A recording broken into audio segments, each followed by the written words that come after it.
Welcome back to Irons Overland. Happy Friday to everybody. I hope you've got some fantastic plans for this weekend, and hopefully they involve some sort of camping, off-roading, or really whatever you want to do.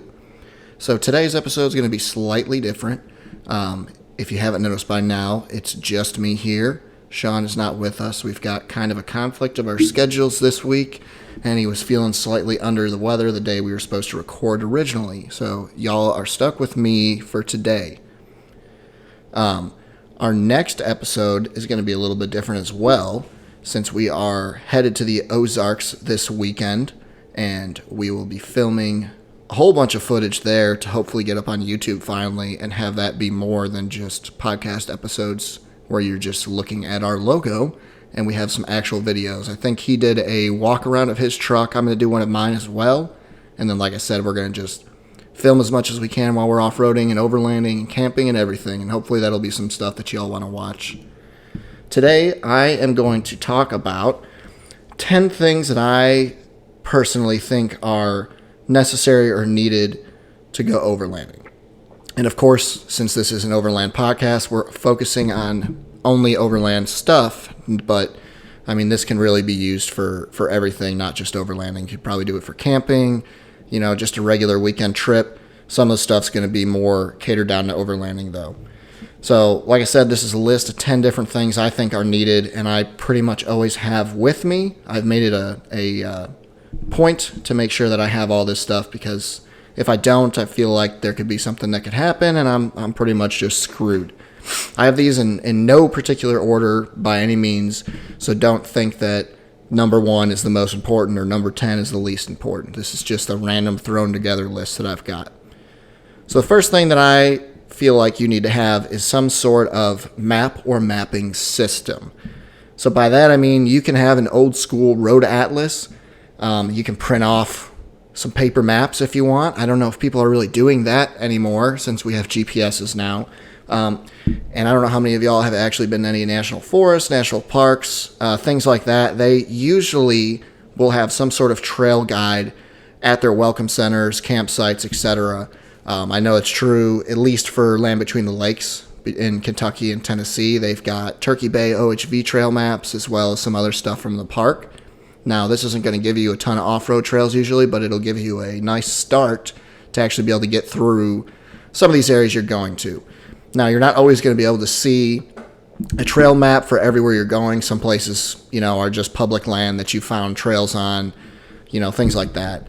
You can also, like I said, road atlas. You can still buy those. You can still use them. They're very good for your main roadways. So if you're traveling, for instance, let's say for me, Tennessee to Colorado, I might not even need to use a GPS. I can just look at that road atlas the whole time. It's always really nice to have that paper copy, just because if your technology goes down, you have no cell service, you didn't download any of your maps, at least now you're not flying blind.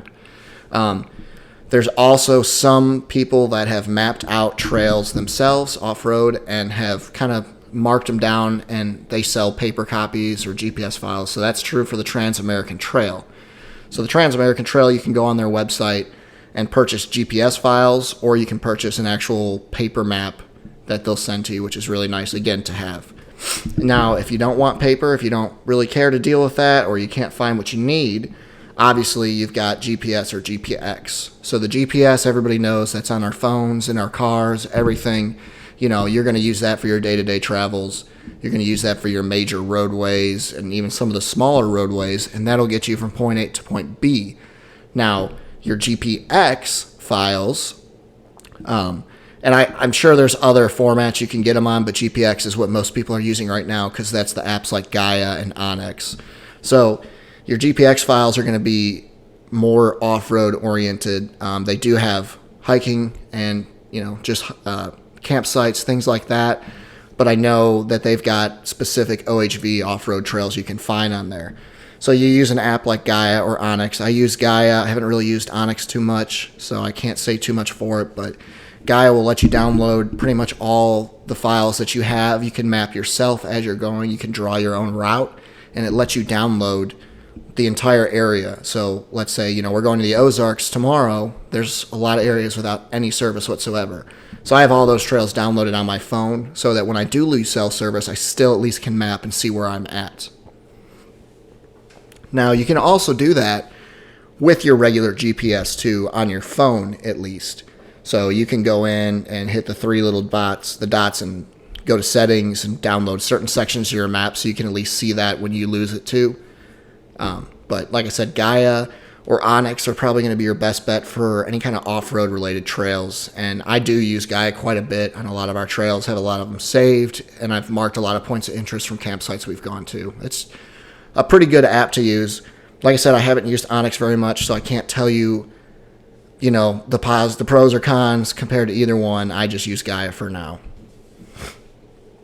Now, number 2, I was going to say, is recovery gear. So now I know a lot of people are getting so caught up in this overland thing that you've got to get the Max Trax traction boards and yada, yada, yada. Now, I did put traction boards under recovery gear because they are recovery gear, obviously. We've used knockoffs. I've never actually used the true Max Trax. I do hear from a lot of folks that they are a lot more quality product than just the Amazon Special. You can pretty much plan on using it more than once without it cracking, breaking, whatever. But the cheaper ones will work if you have a budget, but just know that they may break after the first use or while you're using it. So this is one of those things that it may be worth it to go to a higher priced item with better reviews. But I will say that even having any traction boards whatsoever is probably a good idea, especially if you're going by yourself. Obviously, the number one thing you can get is a winch. Now, not everybody's got a winch in their budget. Not everybody has a good spot to place their winch, but a winch is probably the number one recovery gear you can get because you can go by yourself. You can help your friends out. There's a lot of situations that you're not able to get pulled out or pull somebody else out if you don't have a winch, because it's just adding that extra power while your truck is also trying to move and get itself out. I've used a winch in a lot of crazy situations, and I've been so happy to have an actual winch. But again, they're a pretty pricey item, so it might not be on the top of people's lists, but winch should definitely be pretty high up there for you. Now, besides just a winch, Max Trax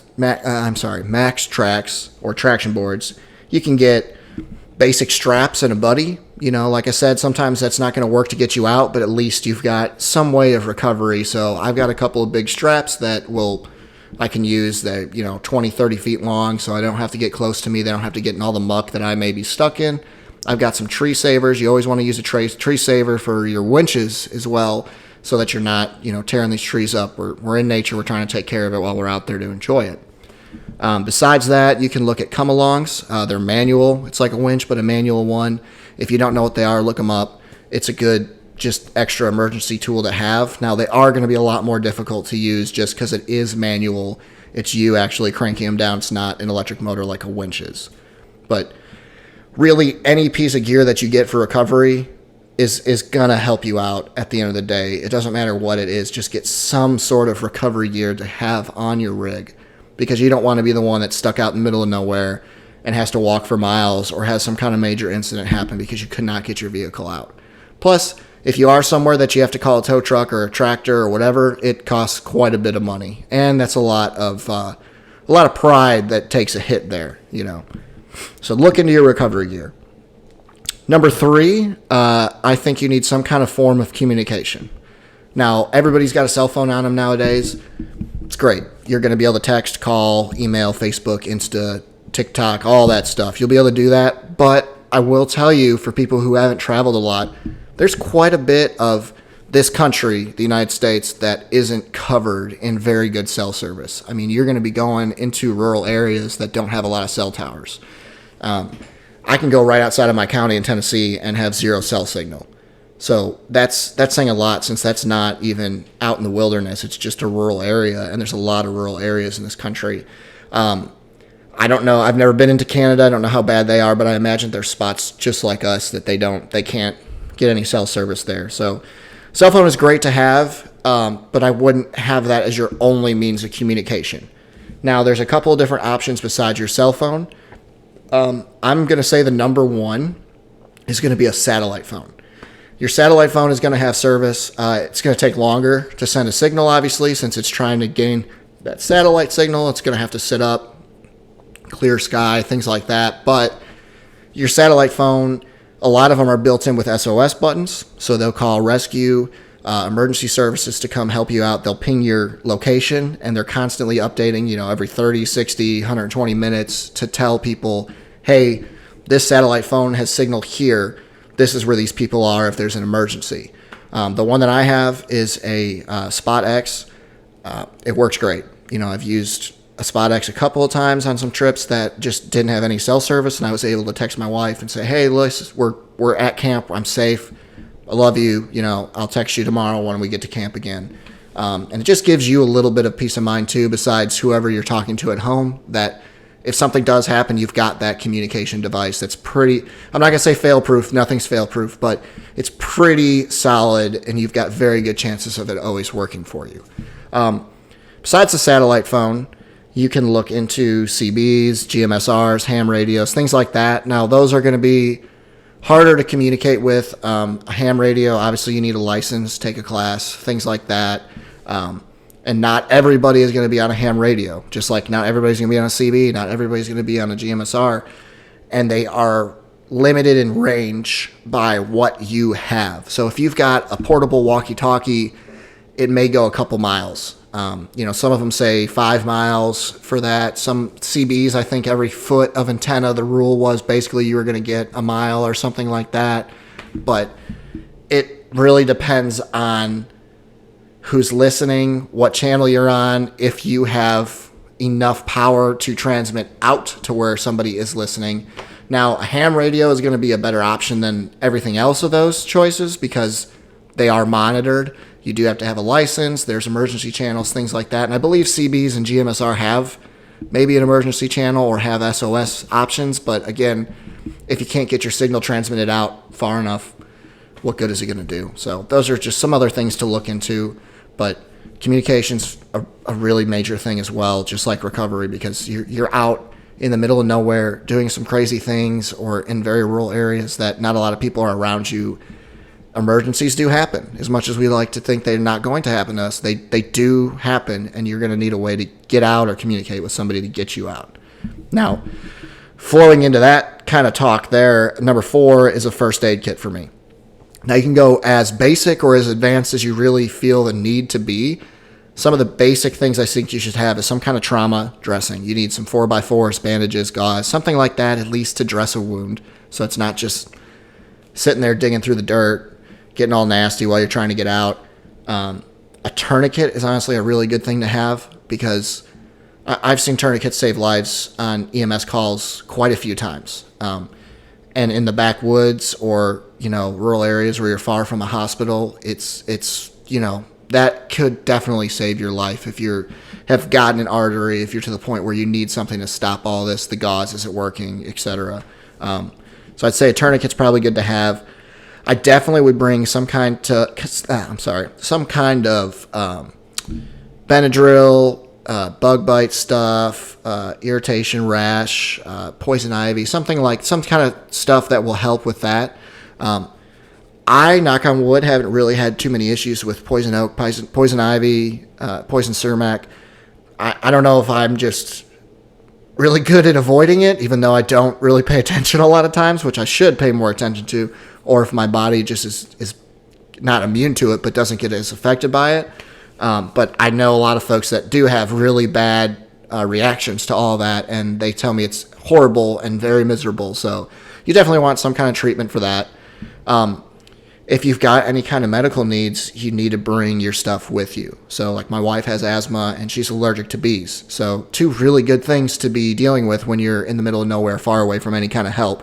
Make sure you have your EpiPen. Make sure you have your inhalers. Make sure you have something that's going to do immediate care to you now, because when you're out that far, the only person you can count on is yourself. You're not going to have a chance to wait on an ambulance, a helicopter, emergency response to get to you with certain illnesses, injuries, things like that. Just make sure that you've got something that is tailored to your situation or what you think you need, but bring some sort of first aid kit, some kind of medical supplies. And you don't have to be a paramedic, a doctor, a nurse to use a lot of this stuff. Just kind of research it. There's a lot of YouTube videos. There's a lot of, forums, information out there on the internet that you can pick up and learn and don't have to do any kind of formal study to at least be able to keep yourself relatively safe or at least stabilize yourself until you can get to, a higher level of care. Number 5 is probably the most obvious thing on this list is a way to sleep. What are we doing in overlanding? We're taking our vehicles and we're trying to be self-sufficient for, days, weeks, months on end. We need somewhere to sleep. I've got some friends that I've gone camping with or gone trips on that may not be fully prepared, may not have taken a lot of trips, and not that a sleeping arrangement has gone on a back burner for them, but they didn't think too much into it. And, nobody wants to be out there and be super uncomfortable, not getting a night's sleep. Then you're going to be just completely miserable when you're out there after you have a whole night of no sleep, being uncomfortable, your back, your legs, your joints are all hurting. Now you just want to go home. It kind of ruins the whole trip. Look into some kind of way to comfortably sleep.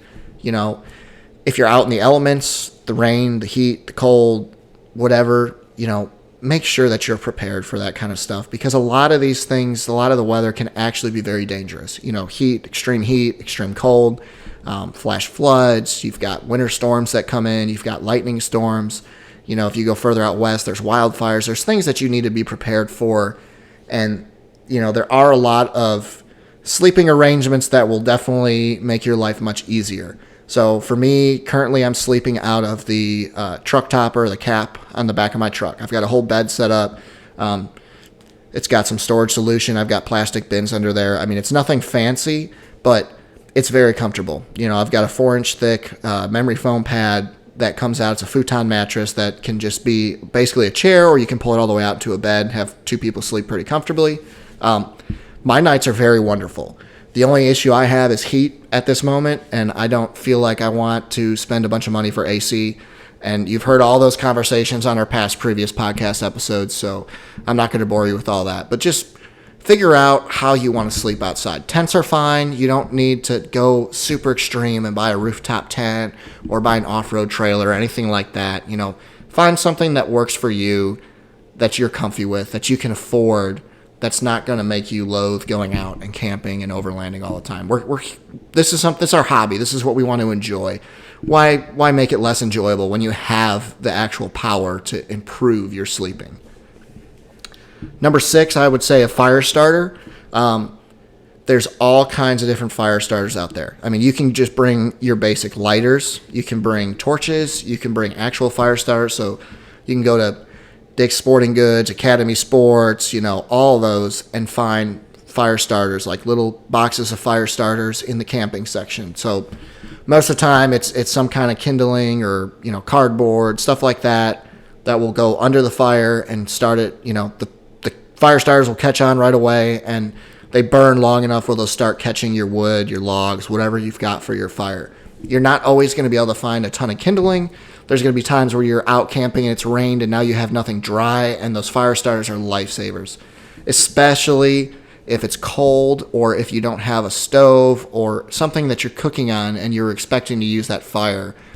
You need a fire starter a lot of times. And I'm not one that's going to fault you and say, oh my gosh, I can't believe you did this the new way. You didn't go primitive. We're out camping. I don't care. You want to use flint and steel, go for it. I'm not going to. I have the option to buy lighters. I have enough storage in my truck. I have fire starters. I'm going to make my life easy.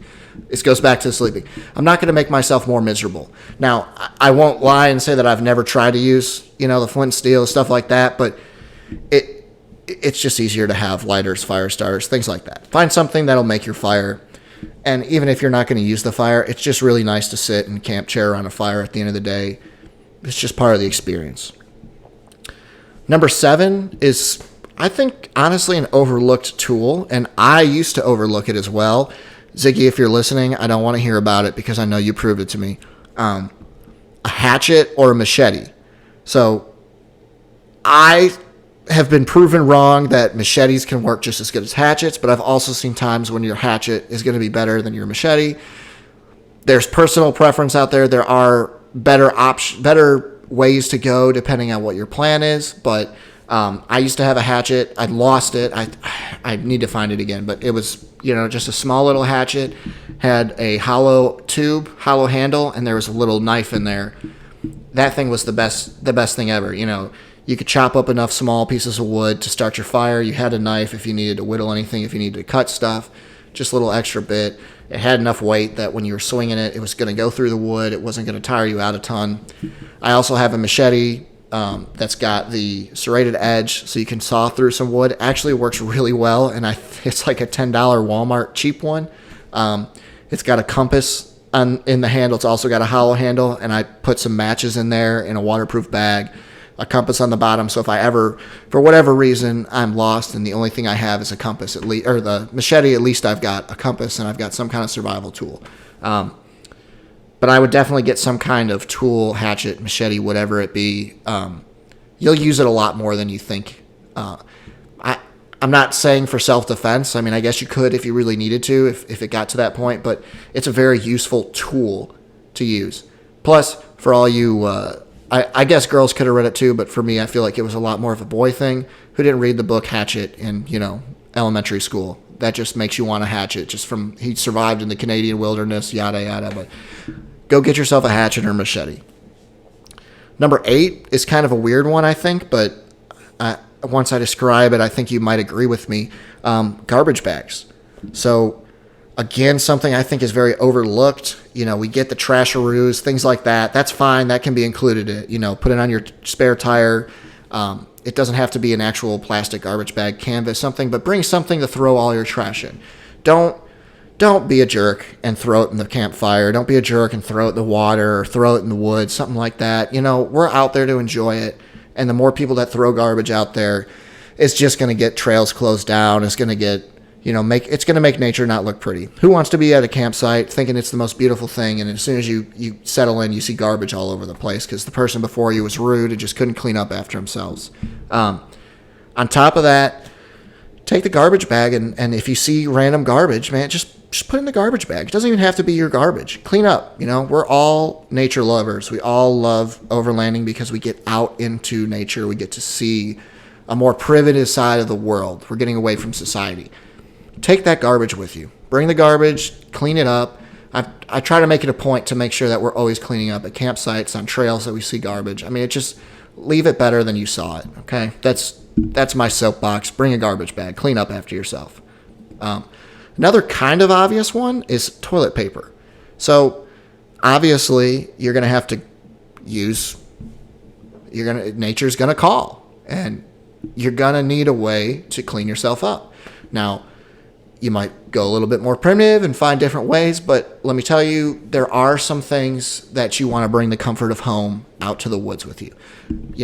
I know people like to use the wipes. The wipes work great. I'm not going to lie to you, but toilet paper's nice, and it's paper. It's definitely decomposable. I feel like it's a little bit easier to clean up than wipes, and it's something small that won't dry out. Like wipes, if you leave them open or you use them enough, they're going to start drying out. Toilet paper is never going to get expired or anything like that. And even if you're not camping, I don't know how many times I've gone to bathrooms and there has not been toilet paper in there. That is such a fear of mine, and I know I always have toilet paper in my truck, even on my regular day-to-day drives, because, again, I've been to gas stations or whatever, I've had to go to the bathroom, and they didn't have toilet paper. It's not even that big, a small roll, just bring for emergencies, have with you for your camping trips. If you're at a campsite, a lot of times, again, they don't have it. It's a nice thing just to have extra. It's just one of those small things. And number 10... and I lied when I said I made this list and it's no particular order. This is the most important, the pinnacle of camping, the thing that you always have to have with you. Your whole trip will be ruined if you don't have it. Are you ready for it? Drum roll. Coffee. Coffee is my lifeblood. You need to have coffee with you. There's so many different ways to camp and have coffee. There's the typical, there's the really old school cowboy coffee where you can just put it in the skillet and boil your water and then try and strain it out while you dump it in. Tastes delicious. There's pour over coffees now. I think I just bought some to try on this trip called Kaiju coffee. It's almost looks like a tea filter or something that sits on the edge of the cup. You just pour boiling water through it and it filters it just like any other coffee would. You can get little portable camp coffee filters that you put your coffee grounds in there, pour your boiling water through. That's what we used on our kayak trip the last time I went out, and it worked fantastic and tasted delicious. You've got AeroPresses, French presses, percolators. I mean, there's so many different ways. And then recently I've been steeping cold brew at my house, and then I'll get a big, 1 gallon thermos or half a gallon thermos, and I'll dump it in there and then just throw that in my fridge for the trip. And now I've got cold brew coffee. I don't even have to worry about brewing anything. I mean, it's been hot in the South, so obviously you might not want hot coffee, but you need that coffee. That's right there up on the list. I think that's super important. And for all you non-coffee drinkers out there, you're wrong. Start drinking coffee. It's very, very important, and you're not a real adult unless you drink coffee, let me tell you. And even if you're a little bit younger, it's okay. Coffee is delicious. Coffee is honestly good for you. You know what? Just keep drinking coffee all you can. So that's pretty much my whole list there. Like I said, it's a pretty basic list. It's just 10 things. You're not going to have a successful trip if you only bring those 10 things. But if you bring those 10 things, I think you're going to have a better trip, or you're going to be well prepared for pretty much anything that's going to get thrown at you, especially the coffee. Now, like I said, I've kind of tried to give a couple options on most of the items I've put in here. Don't think that you have to get what you see on Instagram. You have to get what you see on social media, what all these people have in the magazines at these off-road trips, what everybody else has. Don't keep up with the Joneses. You can take a stock vehicle with, the most cheap basic tent and a super cheap sleeping bag and get the job done. Some of these other things are more of a luxury or are more expensive. I think they're, pretty important. Like I said, the satellite phone I think is a really good purchase. Those are on the higher end of price for sure. But again, it's a big peace of mind. But, don't think you have to spend all kinds of money to get out there and enjoy it. It's about the experience, not the gear that you have. As long as you have what you need, you're going to have no issues. You can go to Walmart, buy everything you need right now to enjoy yourself and do just as good as these, superstar Instagram social influencers that have these $1 million rigs. I mean, I promise you, start out simple and you're going to find what you think is important to you. But like I said, this list I definitely think is a pretty good list, and there's some things on here that you really need to think twice about bringing with you or having or planning for. But I hope this might help you out. I know it helps me out just thinking about this, making this list. It's a good checklist to have before you leave for your trip. That's going to be it for this episode. I know, like I said, Sean wasn't here. He is missed. I'm sure he's going to enjoy listening to me and be jealous that he had to sit and not do anything with me. But that's okay. I'll see you tomorrow, Sean. Like I said, we're going to hopefully get some more stuff on YouTube for y'all. We're still trying to post on Instagram and TikTok as much as we can. Please interact with us. If you see anything you do like, you don't like, comment, message us, whatever you want. But I hope y'all have a great weekend. Enjoy it. Stay safe out there.